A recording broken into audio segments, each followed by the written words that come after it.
Briana Una McGuckin studied philosophy as an undergrad at CCSU and also formerly served as a reference and instruction librarian on campus. She writes Gothic, suspense, and fabulist fiction, and her short fiction appears in the Bram Stoker-nominated anthology Not All Monsters, as well as other places.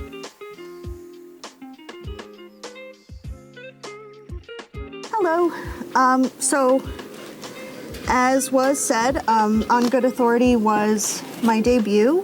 After I left CCSU with my philosophy degree, I got my master's in library science and then got my master's in fine arts in fiction at WestConn. And this was actually my thesis project.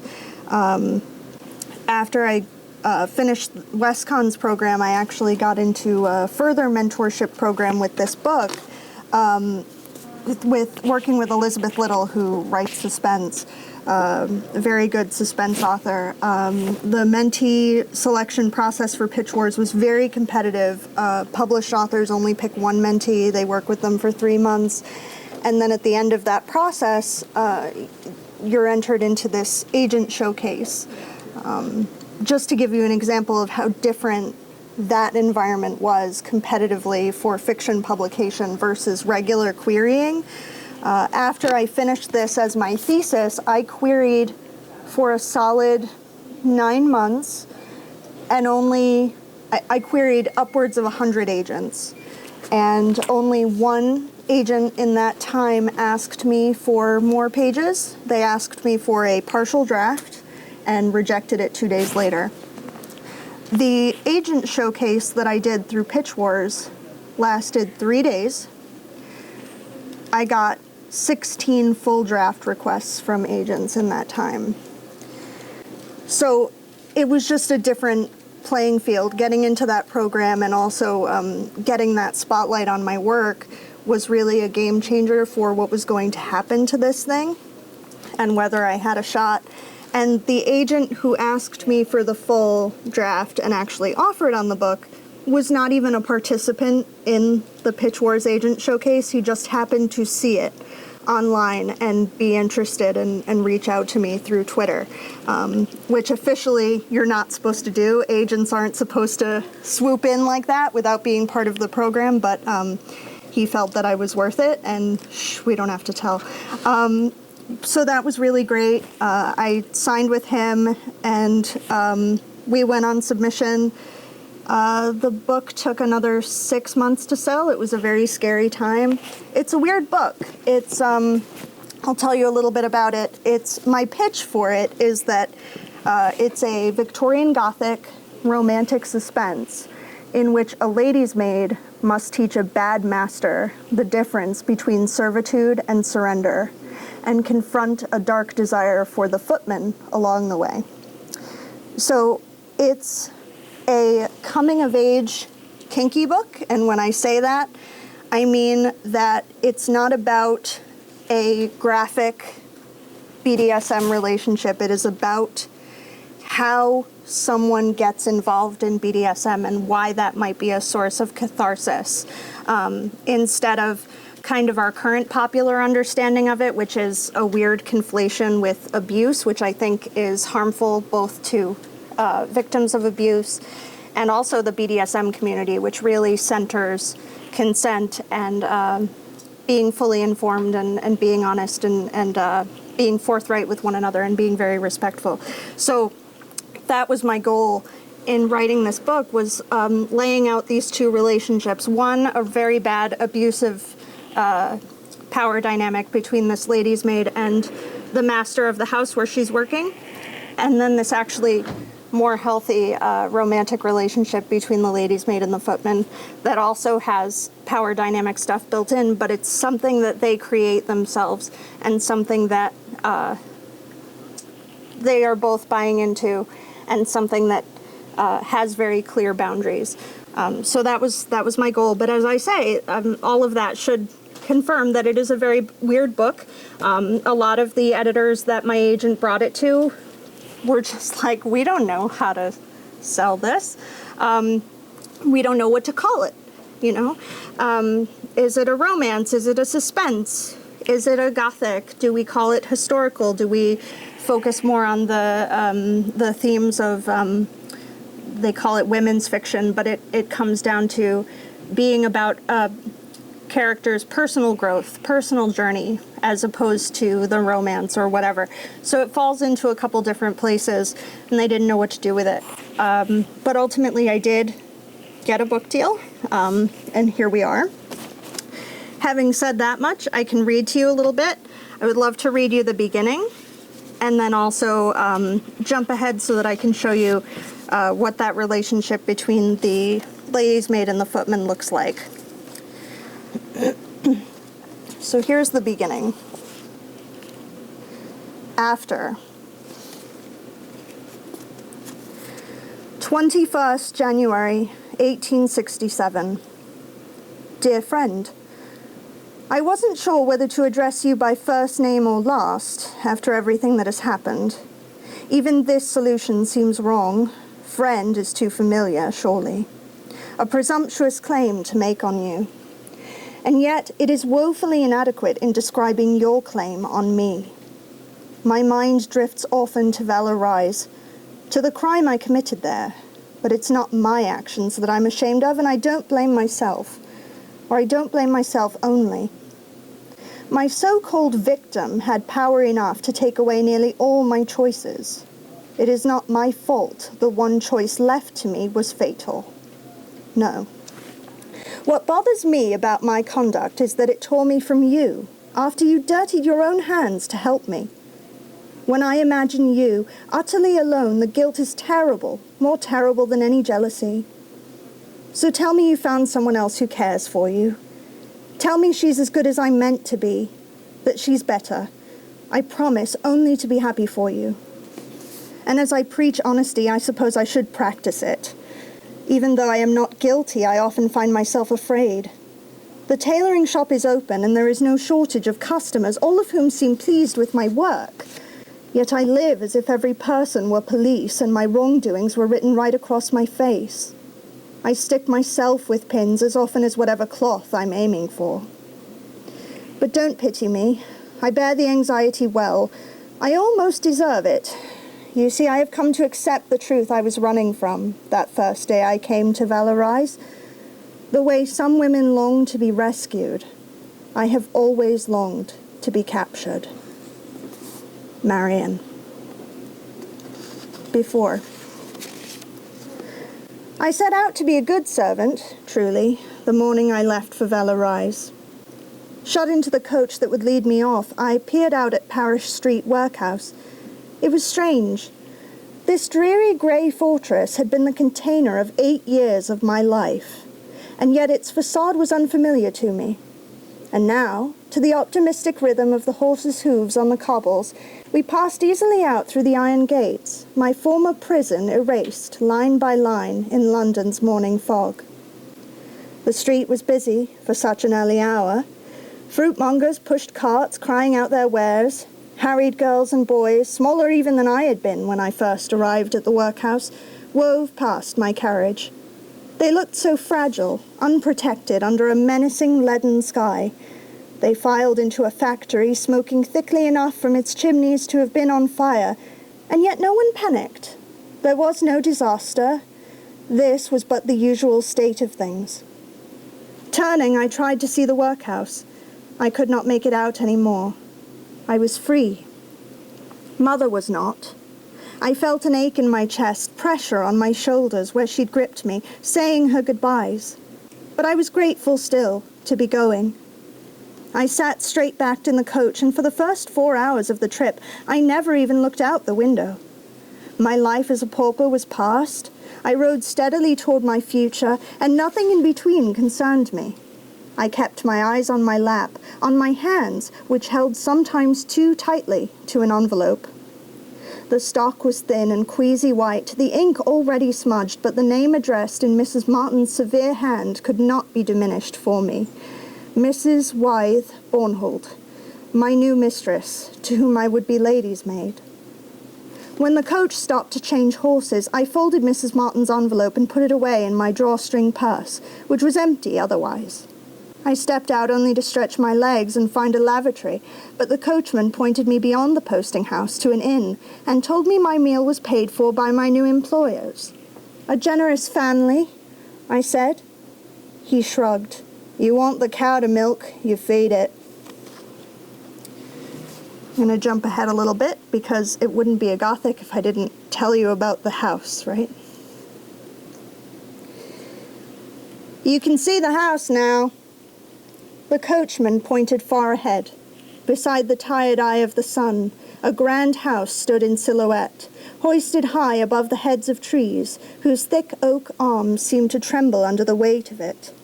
Is it many stories? I asked, over the tramping of hooves. Just 3? After a pause, he added, It's sat on a cliff. I reddened. Of course. Valor rise.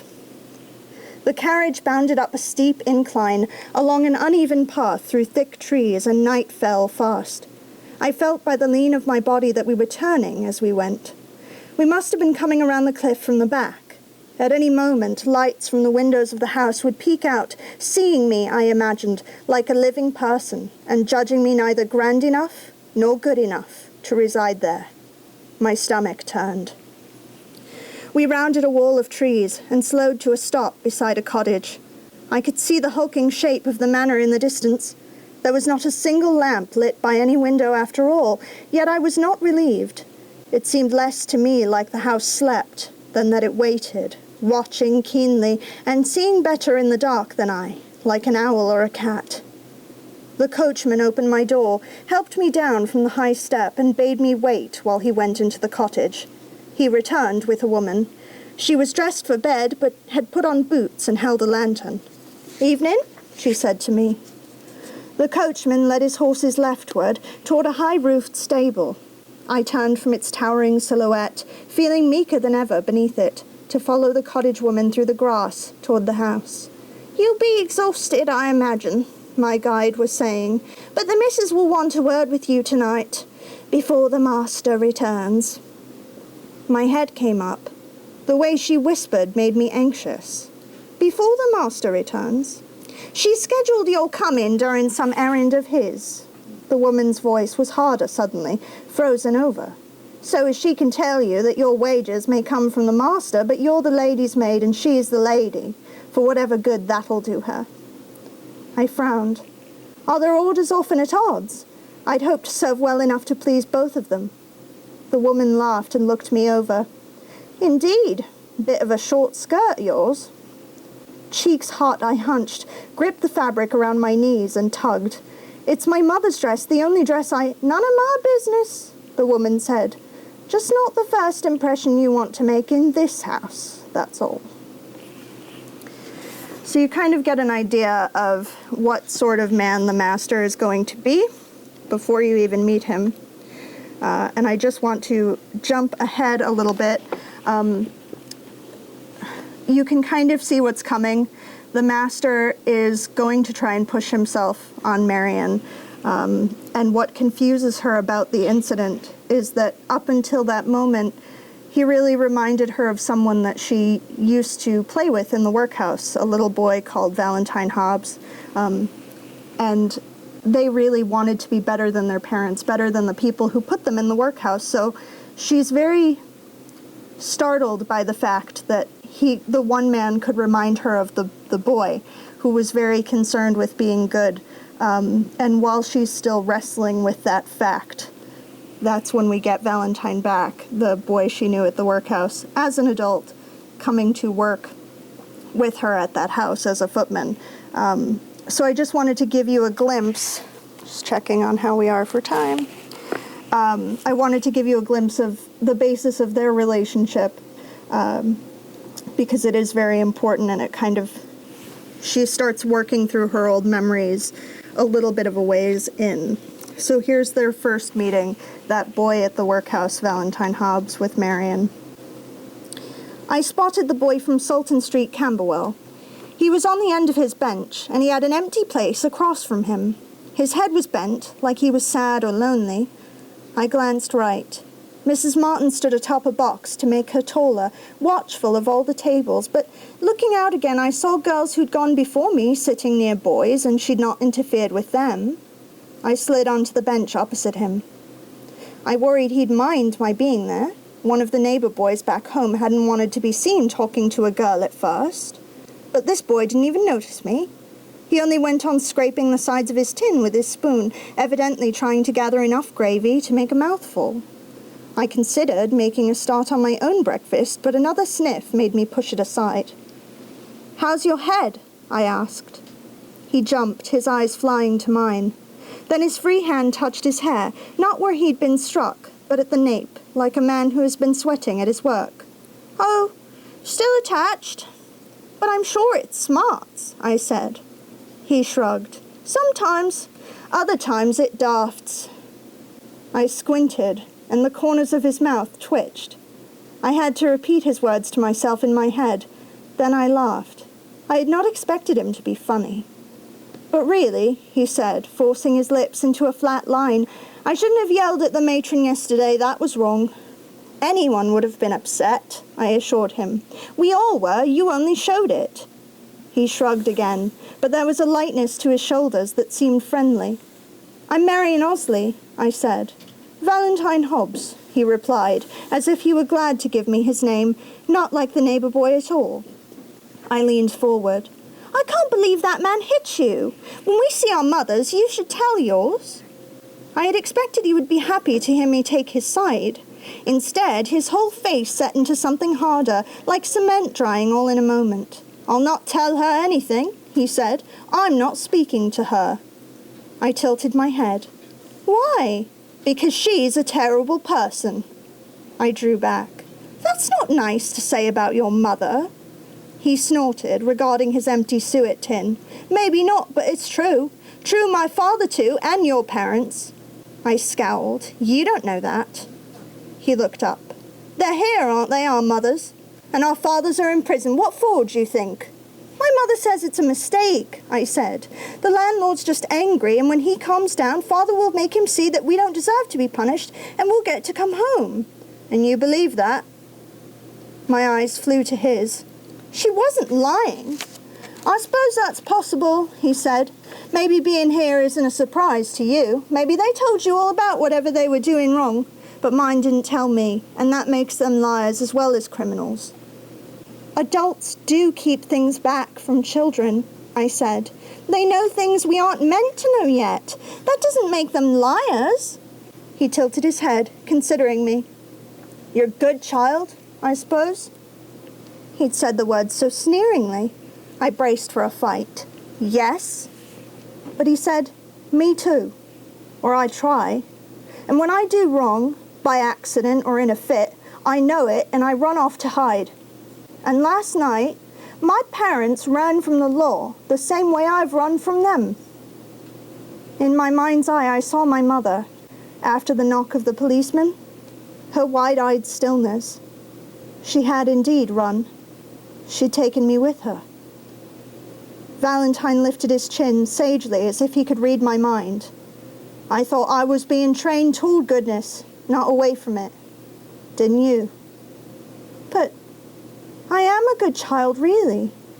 He raised his brows. "So says thieves, or whatever your parents are. My father is a thief. He even hit the shopkeep who tried to stop him stealing." I licked my lips. "Just because if they did wrong, if they were bad, it doesn't mean I'm bad." "It might, though," he said somberly. "As it's from them you got the measure of right and wrong, how would you know?" Just jumping a little bit ahead. I joined my hands upon the table. "How do we tell what goodness is, then?" I asked. "If it's not our parents?" The question roused him, as I'd hoped. Blinking, he said, "Look to the people they were running from, I think." I narrowed my eyes. "The men who put me in their wagon to come here, you mean? Who dragged my mother by the neck like a dog?" "The policemen who upheld the law," he said, spacing out the words. "Yes." I crossed my arms. "Even if you're right, they're not here." "No," he agreed. "But they wouldn't have left us in the care of bad people, would they? If the police are on the side of right, then the master of the workhouse must be good. They mean to make us attend church here, you know. My parents never took me to church." I frowned.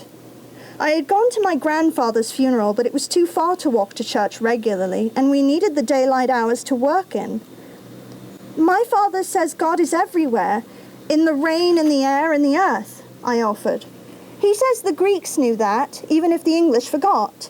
He told me how the priestess at Delphi breathed the steam coming up from between the rocks and spoke in God's voice."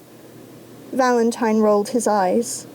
"But the master can't be good," I cried, smacking the table. "He hit you." Valentine's gaze dropped. I deserved to be hit. I was disturbing the peace, behaving like the spawn of a scoundrel, which I am. I've got to be better now. Act better, speak better. I leaned forward, trying to catch his eye. "Did the master call you that? Spawn of a scoundrel?" He nodded, still staring at the tabletop. I brought my hand up, but I wasn't brave enough to touch him. "Well, suppose he said that just to make you believe it. It costs him nothing to lie, you know, because he doesn't love you." Valentine raised his eyebrows. "I think it's the other way," he said. "The people who don't love you are the ones who tell you the truth." So that's just a taste of what's going on here. I don't know. Does anybody have any questions or anything I can touch on? How did you come up with the concept?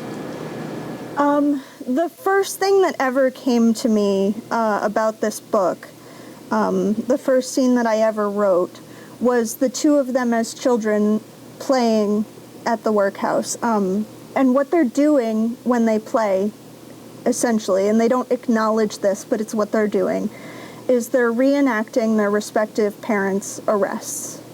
And I think we all probably did this as kids to varying degrees, where we saw something that we didn't understand or something happened to us that made us feel a little bit out of control, or like we didn't have a full sense of the situation, and you end up acting that out either with your friends or playing pretend with yourself. And I have a theory about why we do that. I think, we talk a lot about what is and isn't appropriate for children to consume in the media or whatever, but I think children can and do engage with dark things, and I think part of the reason that we do that as kids is to have a sense of control and to prepare ourselves for what it is that we're so afraid of.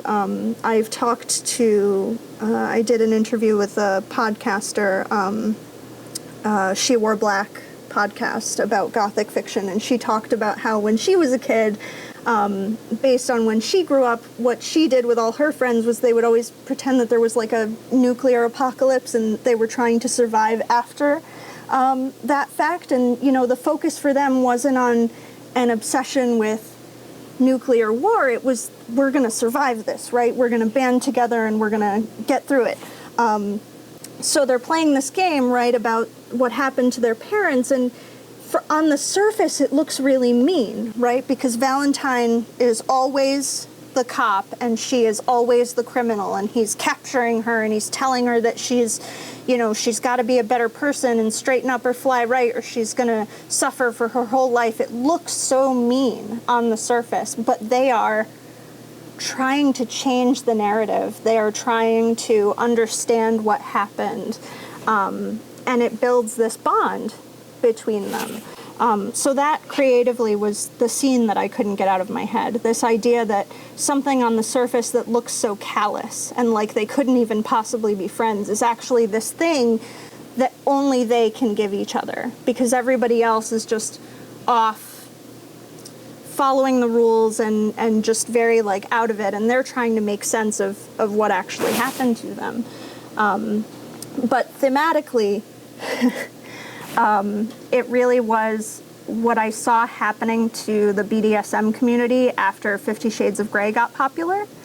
A lot of men coming into the spaces and just kind of gung-ho being like, hey guys, teach me how to get my wife in the kitchen and how to make her do everything that I want. And people, long-standing folks in the BDSM community going, whoa, this is not, I know you think that that's not us, first of all, and this is not your safe space, please leave.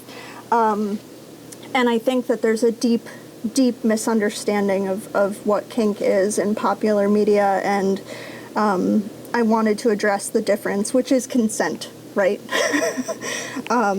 Consent and the fact that it's just theater as opposed to actual hatred of women or deep-seated resentment or who knows what. So getting into the game again, right? Like, it's a form of mutually agreed upon catharsis, right? It's not actual real vehement feeling. So that's where both sides of it, the high-minded side and the creative side.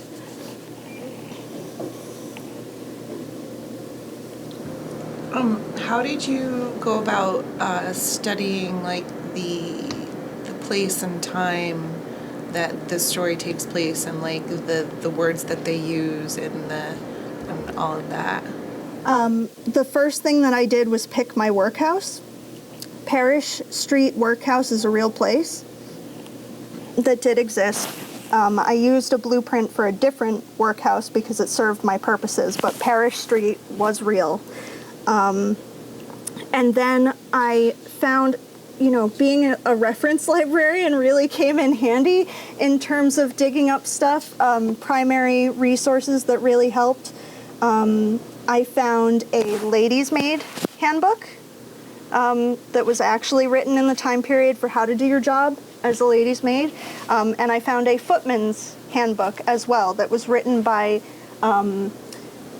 I think he was a former footman and then had become the butler, and he was kind of aging out of the house entirely, and he wanted to write down all of his advice and all of his tips and tricks before he left and pass it on to the other footmen in the house, and then it got published.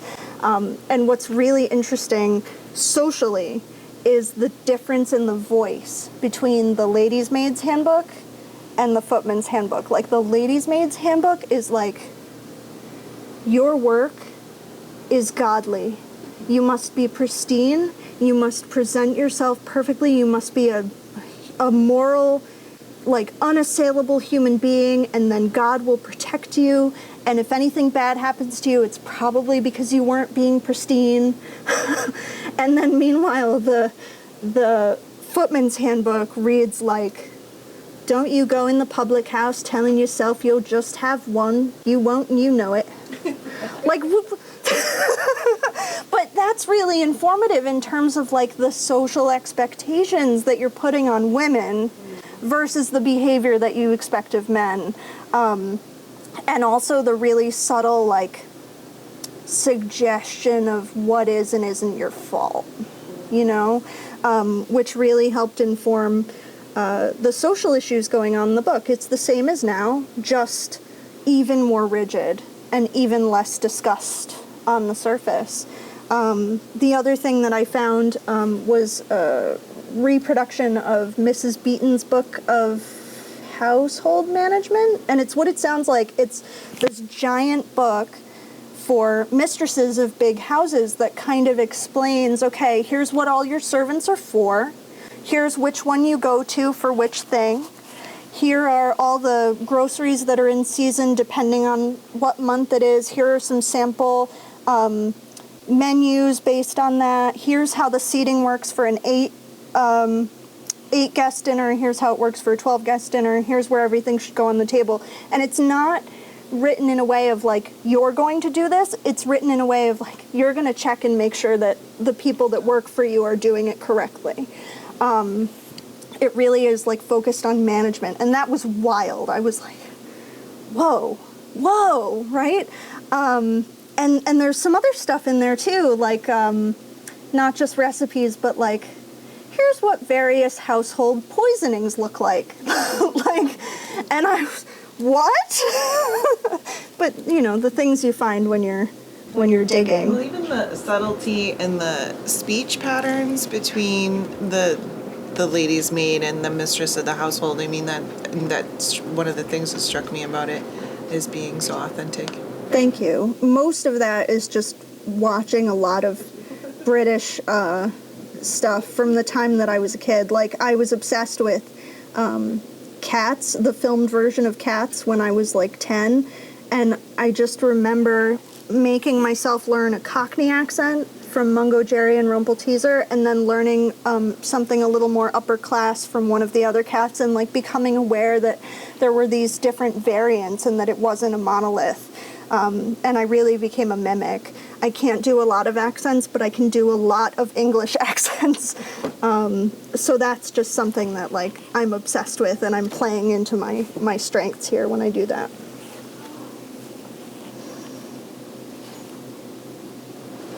A quick question just about, which kind of follows on what you were saying, which is that I noticed in the sections that you read that dialogue was really driving a lot of the story and a lot of the imagery, and it was just really crisp and really fluid and fluent. Can you say a little bit about what it took to develop that sort of fluent dialogue in the writing process? Sure. I think that it's so crisp because it's the thing that I put down first. My first drafts look like scripts. I don't write scenery. I don't write logistics or exposition. It's all the dialogue. I'm so interested in relationship, and I think that that's where all my conflict comes from anyway. Sure, yes, things happen that up the stakes, but what it comes down to for me is people are either butting heads or they're helping each other, right? And so I'm very aware of that, and that's my focus from moment to moment is, am I making things better for you right now, or am I making things worse, and how is that coming through what I say?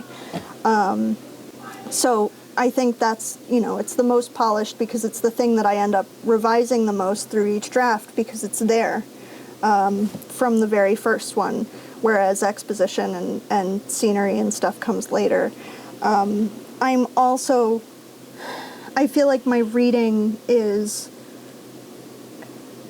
I'm a line-focused person, and it's reflected in the books that I love. Like, the first time that I realized that I wrote Gothic romance or romantic suspense, I had been trying to figure it out. What is it that I write, right? Because it's not fantasy, but it's not regular fiction. It's not just historical. I was very confused.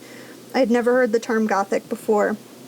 And then I read Rebecca by Daphne du Maurier, and I was just like, oh, this is what I write. It's not supernatural per se, but the world is rendered in such a rich,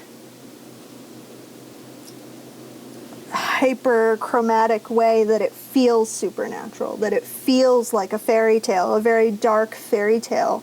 I love that. I love language.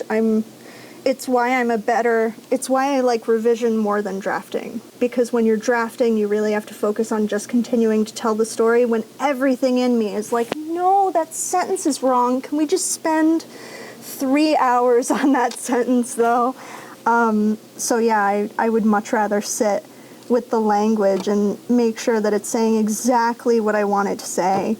And that's back to being a philosophy major too, and writing academic papers, because I breezed through high school. My English teachers were like, this girl can write A.